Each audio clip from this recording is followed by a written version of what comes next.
Today's show is sponsored by the ABV Network Merchandise Shop.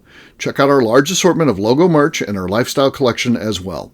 Just head over to abvnetwork.com and click on shop. We are also sponsored by The Bar to Go. The Bar to Go offers a fully customizable carrying case that allows you to take your favorite distilled spirits or cocktail ingredients with you. Whether you're looking for yourself, a customized gift, or logo items for your business or event, The Bar to Go can help. Check them out at thebar2go.com. Use the number 2 when you type out The Bar to Go. Did you know Neely Family Distillery now ships its popular distilled spirits directly to you? To order, simply call 859-394-3258. Tell them the ABV Network sent you. Finally, we are sponsored by the upcoming ABV Barrel Shop, a new liquor store experience coming to St. Louis, Missouri. The ABV Barrel Shop will serve as home to the ABV Network and will be owned and operated by Steve Akeley, Jim Fosnot, and Scott Creighton, a.k.a. the Barrel Buddies. To learn more about the investment opportunities in this new venture, listen to the ad at the end of this podcast. And now, on to the show. Let's drink!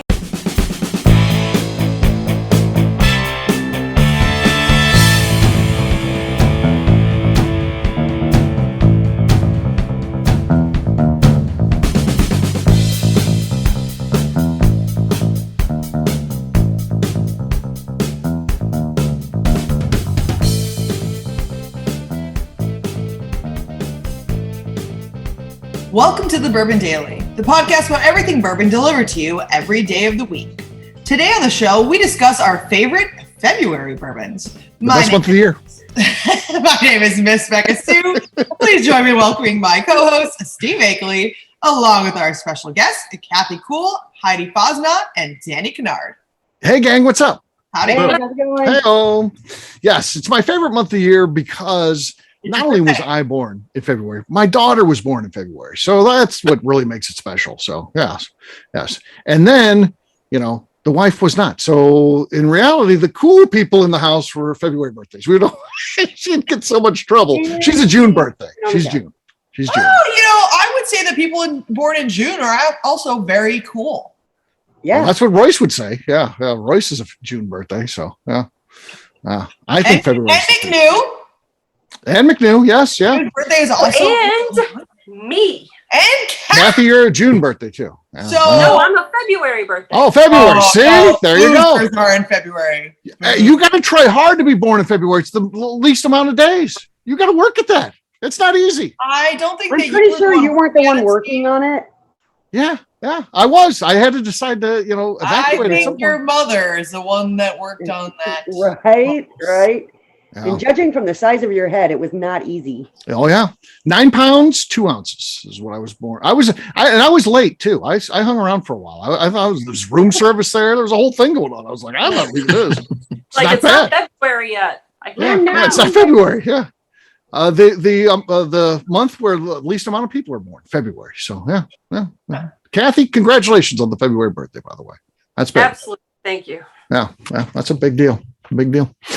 So yes, I got a question for Danny. So Danny, tell us about in St. Louis as we record this, like the night before, there's a big, it might be snowing, sleeting, raining, who knows what, and you drive a snowplow. What's it like doing that at night, especially when it's not? I know what it's like when it's plowing, like there's snow. What you got to do, but what are you doing on a night when nothing's really happening, but there's something maybe happening? What are you kind of doing out there? Well, that's kind of like last night. We got called in early. We got called in at 6:00 to lay down some salt. Well, nothing really happened, so we went through. We salted our routes, and then sit around. You sit around in case it starts coming. Then we gotta wait around. It's like, in case we get blitzed by this stuff. Yeah, exactly.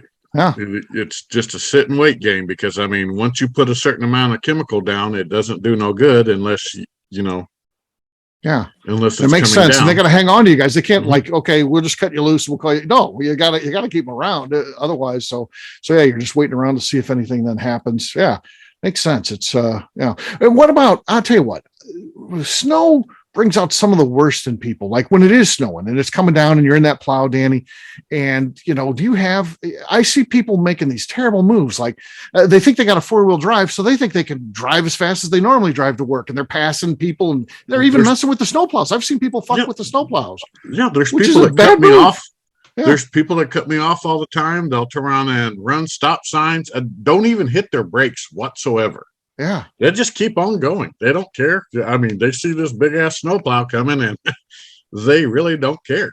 Yeah. And then when you're driving through the neighborhoods, you get to have fun with the kids throwing snowballs at you. Every once in a while, I may have been guilty of that back in the day, by the way. So every once in a while, I'll jump out and I'll throw a couple snowballs back at them. I guarantee that makes their entire life. Oh yeah. I didn't know that was the thing. I thought we just did that as kids. And then, so that's a thing, Danny, huh? People and throw then snowballs. when you get into some of these courts, the kids will turn around and run out and they're like, "Hey man, can you turn around and push a big pile here so we can make a snow fort out of it?" Sure, why not? I oblige them. But the only bad thing is about that is that you have to be careful, because if the guy on the shift did it before you actually need to get out and check inside that snowbank before pushing back. Make sure someone's not in the fort. Yeah, exactly. That would make that's the only thing. That's the only downside to that. But you and your partner have to talk and let each other know what you've done and everything else. So there's a whole world that goes into this that we're not even aware of. Have you guys all made actual snow forts, like an inside, like a snow cave? Yeah. Yeah, I did as a kid. Yeah. Back when it used to snow in St. Louis like that, when you could do those things, it would snow and be on the ground for, weeks at a time. And you build a whole fort and even over the top and everything. Yeah. Oh yeah. This was cut some windows. You could cut windows too. Yeah. Yeah. This is a pretty regular occurrence in our, living in North Dakota. North Dakota. And ours would last for a long time because it was cold. It didn't warm up. Yeah. I could see a build it and then it even freezes, so it's even more stable than when you built it, probably. That's how it was when I lived in Iceland. There was different snow tunnels and forts all throughout the base from the kids. Yeah. Which is great. Yeah, not bad. I think the best snow tunnel I ever saw was one of the guys made one at work once and was hiding inside of it because he was hungover. He literally had enough time to dig himself a snow fort and then hang out inside of it and sleep. Yeah. Not work. Wow. They're surprisingly comfortable inside of a snow fort. And it's like it's quiet because it is very quiet. Any sound, and it's actually quite warmer. It is incredibly cozy inside of the snow fort. And it's just like you lay in there with you got all your snow gear on, you're just hanging out and you're like, this is great. I love hanging out with snow fort.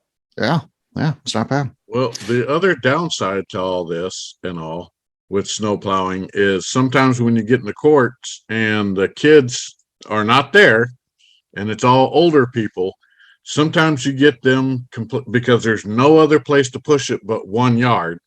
And then you got the one older person that comes out and turn around. And I actually had an elderly woman come out, beat on my plow with the broomstick, telling me not to turn around and push the stuff in her yard. And I'm like, man, there's no other place to go with it, Right. Everybody else has got their cars parked in front of their houses and everything else. They won't get them off the streets, at least St. Peter's. Yeah. We're not like St. Louis where that they tell you got to get your stuff off the street. Right.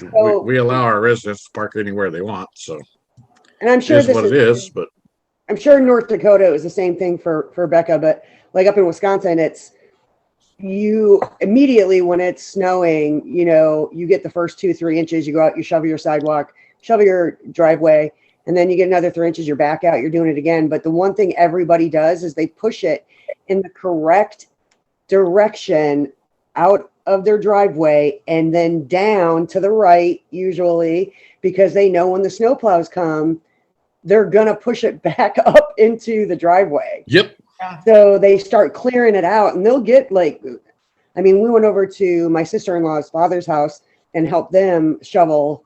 And we were probably a good 3 feet out from the driveway clearing it because we knew how close the plows were going to come.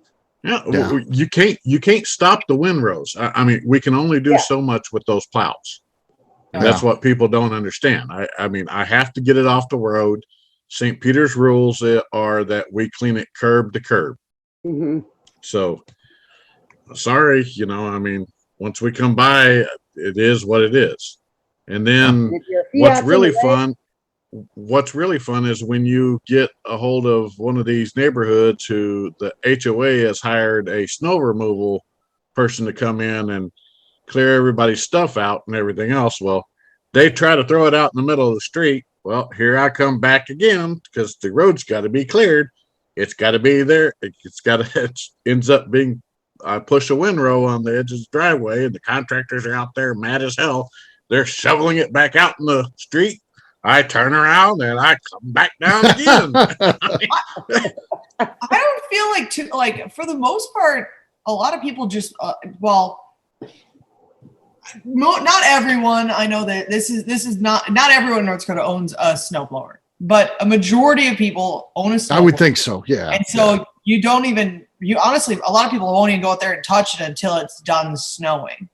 Oh, because we'll get so much snow at once. And so they won't touch it until it's done, unless it's, we've gotten 2 feet of snow. And even then, like people you can't really go out there anyways, because it's an actual like snow storm. Yeah. And so it's not just like snowfall. It's like there's crazy wind and all this stuff.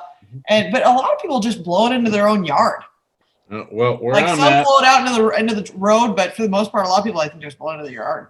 Where I'm at, they turn and they'll be out there as soon as it starts snowing and waiting for it just enough to turn around and start clearing their driveway, and it'll still continue snowing, and they'll still be out there. Excuse me. They'll still be out there trying to clear it off. Yeah. Maybe they just like coming the down like exercise. crazy. It sounds ridiculous to me. I like the exercise. There you go. All right. Well, we do not like the exercise. We like the exercise of drinking. What is everyone drinking? Let's start with Heidi. I'm just going to go with Sazerac. It's pretty well liked bottle. So. Okay. Nice base. Oh, Well, Heidi didn't get to go out and go shopping before this one. Usually she goes out and does a bunch of shopping, but yeah.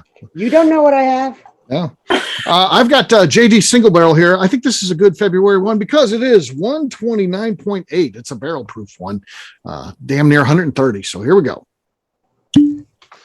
Not a lot there. There. Heidi's got the lead with that base she had. Kathy, what do you got? I'm going to open up something with a little bit of a lower proof because we're early in the night. Mm-hmm.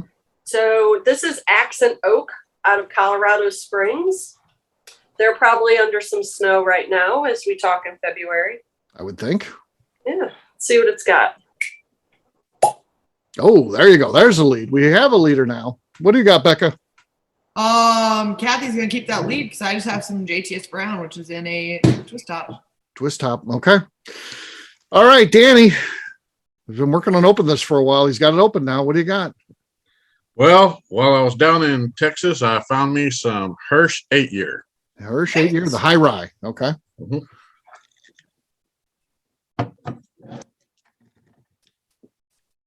No, nothing. That was like terrible. I thought he put out. It was so bad. Yeah, I do too. That was awful. So, cheers to Kathy. She wins. Way to go, Kathy. Cheers.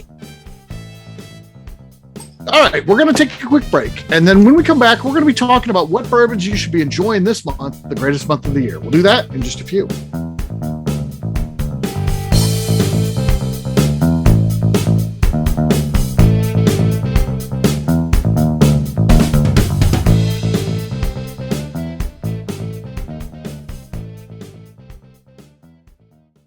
Hello, this is Steve Akeley of the ABV Network. Let's talk about the people who make this show happen. First up is Leatherwood Distillery in Pleasant View, Tennessee. Company founder Andy Lang started distilling as a hobby while serving his country as an elite Green Beret. Andy distilled all over the world during his time in the military and brought this passion back to him in the U.S. when he returned home. A visit to Leatherwood combines Andy Lang's unique distilled spirits and a museum of artifacts from his time serving the U.S. Share a drink with a fallen soldier at their bar where you can grab an acrylic bio off the wall that celebrates the individuals who gave the ultimate sacrifice to protect his or her country. They will also ship their distilled spirits directly to you, so check them out at leatherwooddistillery.com. We are also sponsored by Moonshine University. This longtime partner for the ABV Network helps educate individuals looking to get into the distilled spirits business, service industry employees looking to expand their knowledge, and individuals simply wanting to know more about the process and history of the spirits industry. In 2017, I completed my Executive Bourbon Steward certification at Moonshine University, and it's something I continuously draw upon and connect with fellow graduates. Check out their full listing of classes, including Executive Bourbon Steward certification, production classes, and more at moonshineuniversity.com. Okay, let's talk about Neely Family Distillery. In 2018, I met Royce Neely at an industry event. He started appearing on our shows, and we became friends during my frequent visits to Kentucky. Today, he's leading the way for young distillers making their mark on the bourbon industry. A visit to Neely Family Distillery combines family history, a look at what makes their products unique, and of course a tasting through their whiskeys, moonshines, and creams. Check them out at neelyfamilydistillery.com and visit them in Sparta, Kentucky. All right, back to the show.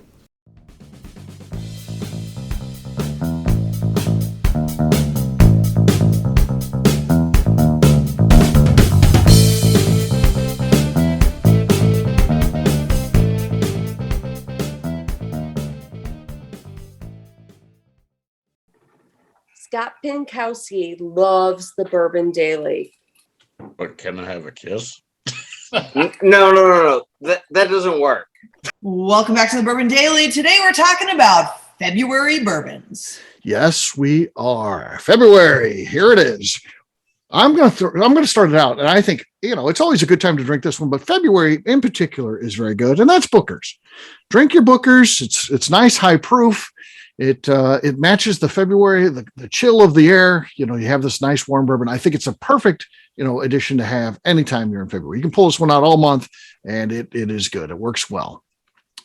It would be a downside of having a June birthday. This isn't a good June birthday one. No. That's not something you want to sip on in June. No, it is not. It is not. All right. So not high proof. No. What else do you guys think was good this month? Drink whatever your heart desires. Okay. All right. Let's mute Heidi. Kathy, shortest podcast ever. Yeah. That's terrible.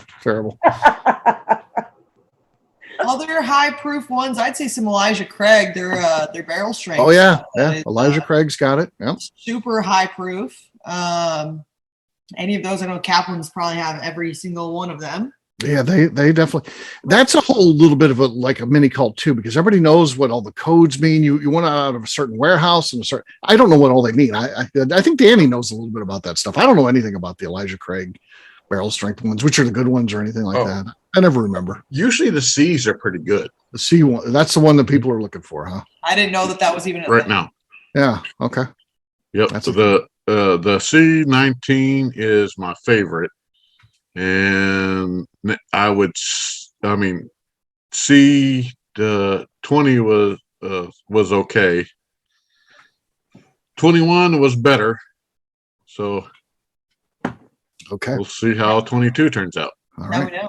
Yeah, my other two to drink in February, Steve. Okay. The other one is an obvious one, I think, but you should always be drinking George T Stag. Yes. In honor of Steve Akeley, because it's his birthday in February and it's his favorite bourbon. Yes. Stag. This is definitely a February bourbon for sure. And then the other thing that you should always be drinking in February is Neely Family Distillery barrel strength single barrel bourbon. Now, most of this is going to be around the 105 to 110 strength. So it's great for you and your lover in February. So I know you didn't like my first answer, Steve. So I'll go with my second answer. Okay. But I always seem to open these in the winter, even though you did chastise me one time for opening one in the summer and drinking it on a show. But Midwinter Night Dram. Yeah, that should be this time of the year. Yes, that's the right time to drink this one. Yeah, midwinter. Yeah. Here's a unique idea. Drink the midwinter. Yeah. Yeah. How about that? I've got one that's not a bourbon actually, and it's a blend of American and Canadian whiskeys. Because if you're going to have birthday cake to celebrate my birthday, this one goes perfectly with that. What is this, Steve? It's a barrel seagrass. Yeah. Oh, yes. I hope it's still out in February.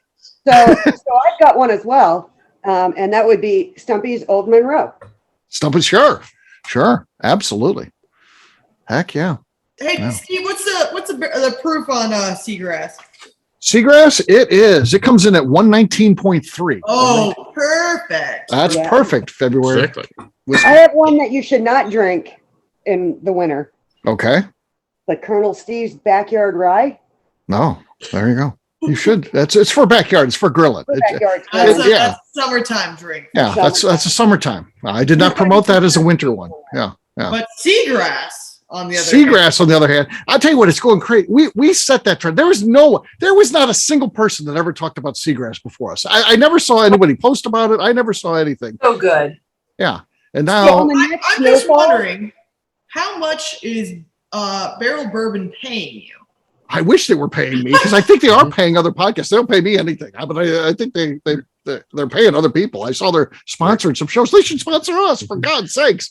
Right. You should. That bottle there, I turn around and I don't open my. I always have two bottles. Danny, I On don't me. have a backup right now. I got lit the other night and finished one, and then I opened this one, and I was like, oh, this is dangerous. I could be out of this. Exactly. But So I'm no, saying, seriously. you got to keep a backup, Steve. I know. It's in Southern Illinois. You can find it pretty well over there, and it's a good price over there too. For now, if you keep promoting it, Steve, you're not I going to know. find it anywhere. You Right. better I stop know. talking I about need to it. shut my mouth. Yeah. Right. I mean, It I is heard going to be Danny allocated very So soon. see, what you do is you turn around and go buy two bottles this next time, hand one to the warden, and then tell her to put it away. And then when you get crocked like that, then you open your other one. That's you're what like, "Oh, happened." shit, I'm out. I just got totally lit, and I was like, the next morning I was like, why did I open this? I was like, it was You just wouldn't freaking good. like Danny. She would just have to put it in some random area. Yeah. It would be like a scavenger hunt for Steve. It would Scavenger. be. I'd find it. I love my seagrass. Kathy's got seagrass. What do you think of it, Kathy? Are we lying about that stuff? Oh, it's good. Every time we see it in the store, we buy another bottle. Yeah. I think I have 2.5 bottles right now. Yeah. Believe it or But not. something I like in the winter is 291 single barrel. Oh yeah. Oh yeah. Oh yeah. I like 291 too. Mhm. They don't they're make a really bad solid. anything. Yeah, you're right about that. This one They're comes doing in a at really good job. 127.8. I love it. Their stuff. Yeah. Kathy, They're have you taking- had the X yet? No, but I do have a bottle of the bad guy. Oh, that's good too. That's a good one. There you go. It's this is finished. Yeah, the Aspen staves, and it's 115. 115. Yeah. Yeah. And Distillery 291 certainly has some good offerings for that. Exactly. So, yeah. So there you go. There's a couple February ideas, celebrate, all these great birthdays. Oh, okay. We'll let Heidi says she's got one more, I think. Heidi, what do you got? No, I broke into this again last night. There's Wood Hat? Yeah. Now there's Wood Hat's got some high proof stuff. So yeah. it's the Bloody Dapper, and that one had a good spice on it. It's 100 proof. 100 proof. Okay. Well, I will tell you this. This bottle here, it does not matter what time of year it is. No. Do You love not. tumbling dice? I thought that's your favorite. No. Okay. All right. There you go. That's yours, Steve. No, I don't want that. Oh yeah, you're going to try it. You've had me try something I didn't like, so you're going to try it. All right, we'll wrap this one up as we always do by talking about where people can find us. Kathy, we'll start with you. Where can people find you? I am only on Facebook, but I am Kathy Cool. I am on Facebook. All right, Danny. You can find me at Danny Kennard on Facebook. Heidi. You can find me on Instagram as Heller_BarrelBabe or on Facebook as Heidi Topol Eller.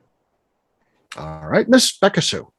You can find me on Twitter and on Instagram at Miss Beka Sue, 1K, no C's. You can also find me drinking our barrel strength bourbon that's perfect for February sipping at Neely Family Distillery. This All one right. is 111.3. There you go. Perfect. There you go. Perfect. For me, I'm an easy guy to find at Steve Akeley on Twitter, Instagram, or Facebook. I've got a website, steveakeley.com. We've also got the company website. That thing's abvnetwork.com. Check it out because everything that we do is out there. Previous shows, blogs, so much more, abvnetwork.com. Miss Beka Sue, anything else to say before we get out of here? I'd just like to remind the audience to please give us a 5-star review that includes comments. It helps new people find the show, which is very important to us. If you like what we're doing, we ask you to please visit our Patreon page at patreon.com/the ABV Network.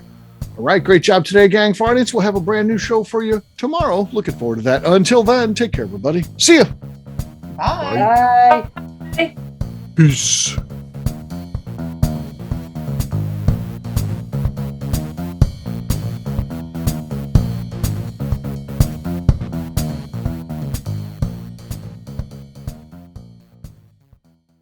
Before we finish the show, let's talk about some great companies that support the ABV network. First up is Moonshine Still Pro. Moonshine Still Pro has a full line of products to help the home distiller.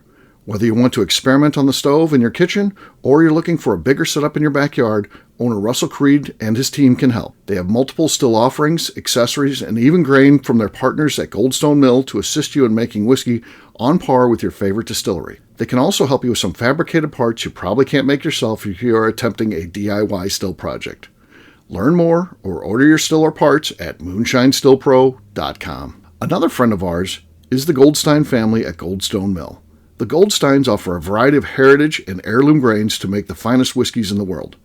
Plus, they are more than just a grain company. They are truly consultants to make sure the grains they are providing to you or your business meet your highest expectations. Additionally, they work with mills around the country, ensuring shipping is as low as possible for their customers.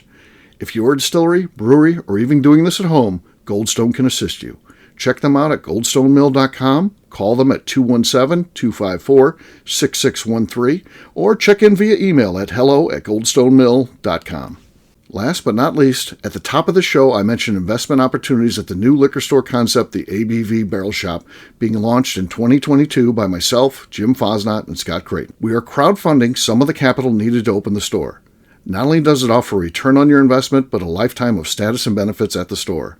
Of course, this investment is a loan and involves a high degree of risk, which may not be suitable for all persons. Prospective investors should carefully evaluate the risk and merits of an investment, should confer with their own legal and financial advisors, and should be able to bear the risk of the loss of their investment before considering the investment described herein. If you would like more information, contact us via the under construction website at abvbarrelshop.com and fill out the form. The Bourbon Daily is part of the ABV Network. For more information or to become a sponsor, please visit abvnetwork.com. Thanks for listening and cheers. This has been a Steve Akeley production.